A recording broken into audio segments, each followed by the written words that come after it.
Terdapat satu kisah sahabat Rasulullah yang begitu menyentuh hati. Namanya memang tidak setenar Umar bin Khattab, Utsman bin Affan, Ali bin Abi Thalib, dan sahabat Rasulullah Shallallahu Alaihi Wasallam lainnya. Tapi di balik ketidaktenarannya, ia memiliki tempat tersendiri di sisi Rasulullah Shallallahu Alaihi Wasallam, dan Allah menjadikannya rebutan para bidadari surga. Bagaimana ia bisa menjadi rebutan para bidadari surga? Untuk itu, video kali ini kita akan membahas tentang kisah Julaibib. Untuk teman-teman, mohon menonton video ini sampai habis agar tidak terjadi kekeliruan dan salah paham.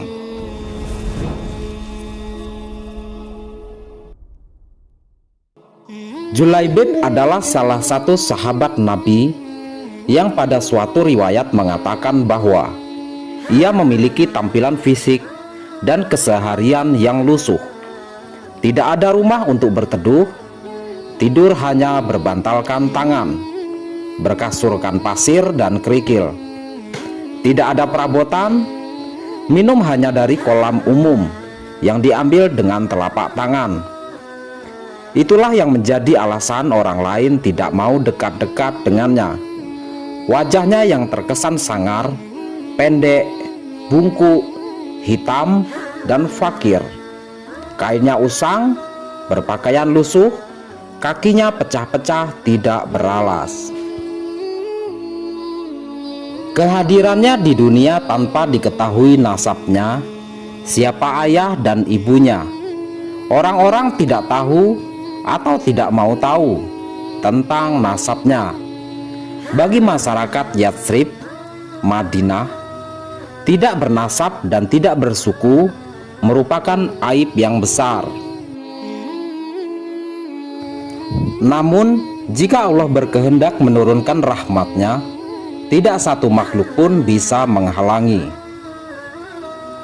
Julaibib menerima hidayah dan ia berada di barisan terdepan dalam salat maupun jihad. Meski hampir semua orang tetap memperlakukannya seolah ia tiada.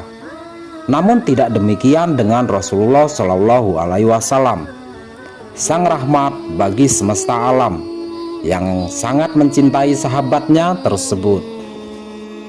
Sahabatku seiman, pada suatu hari Julaibib yang tinggal di Sufah Masjid Nabawi ditegur oleh Rasulullah. Julaibib, begitu lembut beliau Shallallahu Alaihi Wasallam memanggil, tidakkah engkau menikah? Siapakah orangnya yang mau menikahkan putrinya denganku ini ya Rasulullah? Kata Julaibib tersenyum. Tidak ada kesan menyesali atau menyalahkan takdir Allah pada kata-kata maupun raut mukanya. Rasulullah Shallallahu Alaihi Wasallam juga tersenyum.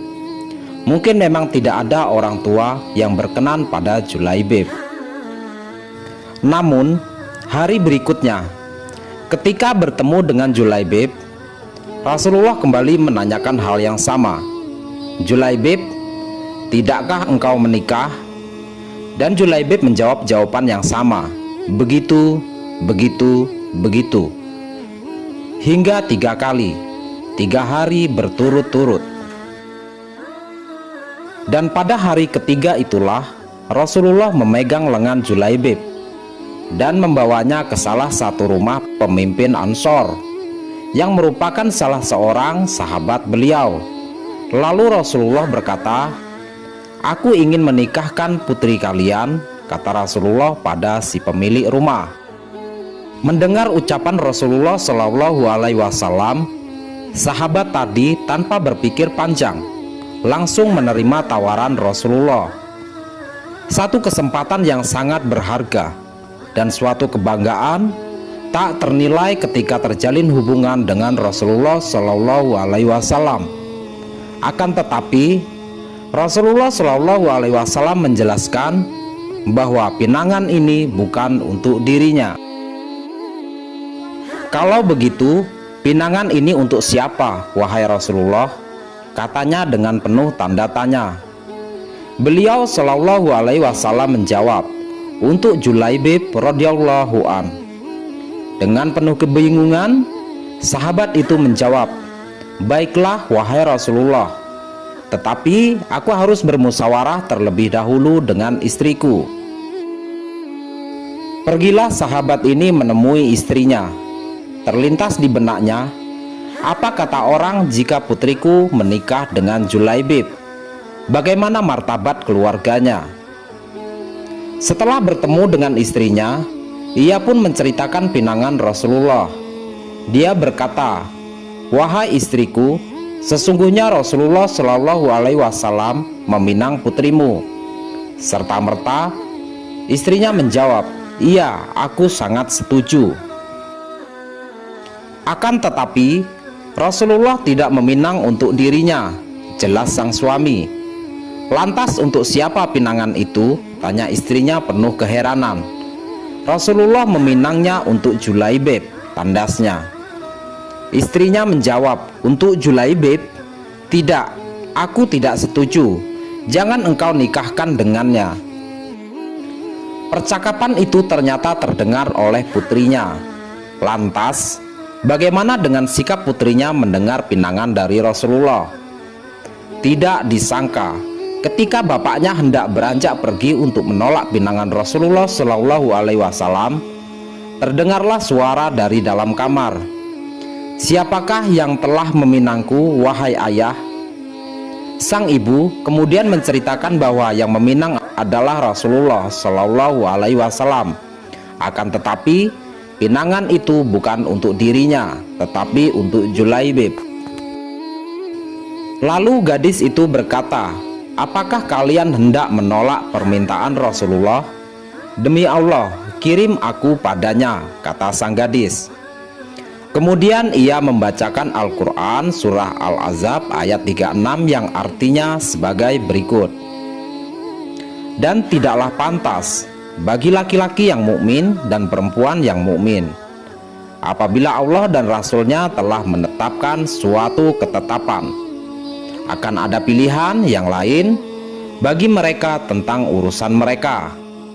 Dan barang siapa yang mendurhakai Allah dan Rasul-Nya, maka sungguh ia telah tersesat dengan kesesatan yang nyata." Sahabatku seiman, akhirnya gadis itu menemui Rasulullah Shallallahu Alaihi Wasallam. Ia menyatakan setuju untuk dipinang oleh Julaibib.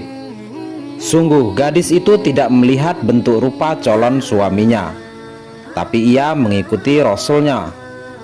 Rasulullah Shallallahu Alaihi Wasallam kemudian berdoa untuk gadis itu, "Ya Allah, limpahkanlah kebaikan atasnya dalam kelimpahan yang penuh berkah. Jangan kau jadikan hidupnya payah dan bermasalah." Lalu pernikahan dilangsungkan. Julaibib membawa pulang istrinya. Dia sangat bersyukur dan kagum akan kecantikan dan kesolehan istrinya itu. Tiba-tiba ia dilanda ketidakpercayaan atas dirinya, atas bentuk rupa dirinya. Lalu dia bertanya kepada istrinya, "Apakah engkau ridho atas pernikahan ini? Tidakkah engkau menyesal telah menerimaku sebagai suamimu?" Dengan lembut istrinya menjawab, "Wahai suamiku, engkau adalah laki-laki pilihan Rasulullah untukku. Aku ridho menjadi istrimu." Julaibib senang mendengar jawaban istrinya. Tapi tidak berselang lama, tiba-tiba terdengar seseorang mengetuk pintu. Salah seorang sahabat menyampaikan pesan Rasulullah bahwa semua muslimin berkumpul di masjid karena ada panggilan jihad. Tanpa pikir panjang, Julaibib memenuhi panggilan jihad tersebut, berpamitan dengan istrinya yang cantik jelita yang baru saja ia nikahi beberapa saat yang lalu. Julaibib berkata, "Wahai istriku, berilah ridhomu atas keberangkatanku ke medan jihad. Sungguh aku bahagia bersamamu, hatiku penuh cinta. Namun cintaku kepadamu bukankah sepantasnya tidak melebihi cintaku kepada panggilannya?" Dengan menitikkan air mata, istrinya meridhoi keberangkatan suaminya yang baru saja menikahinya di waktu pagi, dan di waktu malam hari ia harus melepas suaminya untuk berjihad di jalan Allah. Mereka bersatu dan berpisah karena Allah. Sahabatku seiman, kemudian Julaibib pergi ke medan perang. Ia berperang dengan gagah berani menumpas musuh-musuh Allah. Ketika perang selesai, Rasulullah bertanya kepada para sahabat yang sedang mengevakuasi mujahid yang terluka dan para syuhada, "Apakah kalian kehilangan seseorang?" "Tidak ya Rasulullah, semua sudah kita temukan." "Apakah kalian kehilangan seseorang?" "Tidak ya Rasulullah, semua pasukan sudah kembali, yang syahid sudah kita temukan." "Apakah kalian kehilangan seseorang?" Pertanyaan itu sampai diulang 3 kali. "Aku kehilangan Julaibib." Mereka tidak berpikir nama itu. Setelah disebut oleh Rasulullah, baru mereka mencarinya dan mendapatkan Julaibib telah syahid. Di sekitar jasadnya ada 7 mayat musuh. Para sahabat mendapat kesimpulan, Julaibib syahid setelah membunuh 7 tentara kafir tersebut. Lalu Rasulullah membopong jasad Julaibib dengan kedua tangan beliau. Ketika pemakaman, Rasulullah juga yang memasukkan jasadnya ke makam. "Julaibib adalah bagian diriku, dan aku adalah bagian dari Julaibib." Rasulullah mengulangi kalimat itu 2 kali, membuat banyak sahabat iri. Ternyata kedudukan Julaibib sangat istimewa di hadapan Rasulullah. Ia mati syahid dan dinyatakan bagian dari Rasulullah, yang tentu saja mendapat keutamaan besar, termasuk dinikahkan dengan bidadari. Saat Julaibib selesai dimakamkan, terjadilah peristiwa yang menakjubkan. Rasulullah Shallallahu Alaihi Wasallam menangis. Air matanya menetes sembari melihat gundukan tanah. Kemudian memandang ke langit dan tersenyum, lalu memandang pandangannya ke samping. Kemudian menutup mata dengan telapak tangannya. Para sahabat yang melihat kejadian ini heran, lalu berkata kepada Rasulullah Shallallahu Alaihi Wasallam, "Wahai Rasulullah, mengapa engkau menangis di makam Julaibib?"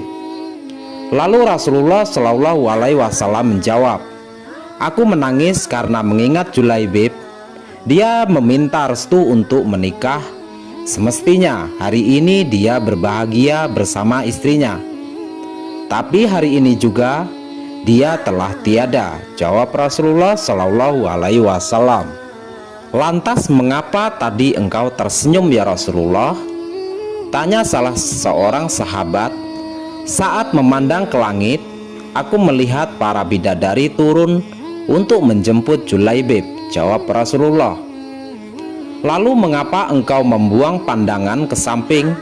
Apa yang engkau lihat ya Rasulullah?" tanya sahabat yang lainnya. "Bidadari yang menjemput Julaibib sangat banyak. Mereka saling berebut, ada yang meraih tangannya dan ada pula yang meraih kakinya, sehingga salah satu bidadari itu terlihat betisnya," jawab Rasulullah Shallallahu Alaihi Wasallam. Itulah akhir kehidupan sahabat Julaibib. Beliau menutup lembaran-lembaran amalnya dengan mati syahid di jalan Allah. Julaibib yang berjihad dan merindukan syahid, rupanya memang tidak seelok bangsawan. Hartanya tak sebanyak raja, tapi bidadari surga berebut menginginkan sosoknya. Sebagaimana sabda Rasulullah Shallallahu Alaihi Wasallam dari Abu Hurairah radhiyallahu an, "Sesungguhnya Allah tidak melihat pada bentuk rupa dan harta kalian, akan tetapi Allah hanyalah melihat pada hati dan amalan kalian." Lalu bagaimana dengan wanita saleh yang siap mendampinginya? Sepeninggal sahabat Julaibib, wanita itu menjadi seorang yang kaya raya di kalangan kaum Ansar. Semua itu berkat doa Rasulullah Shallallahu Alaihi Wasallam, yaitu ketika beliau Shallallahu Alaihi Wasallam berdoa, "Ya Allah, curahkanlah kebaikan untuknya, dan jangan Engkau menjadikan untuknya kehidupan yang susah." Dengan doa Rasulullah Shallallahu Alaihi Wasallam, ia mendapatkan keberkahan dalam kehidupannya. Demikianlah hikmah lantaran taat kepada Rasulullah Shallallahu Alaihi Wasallam.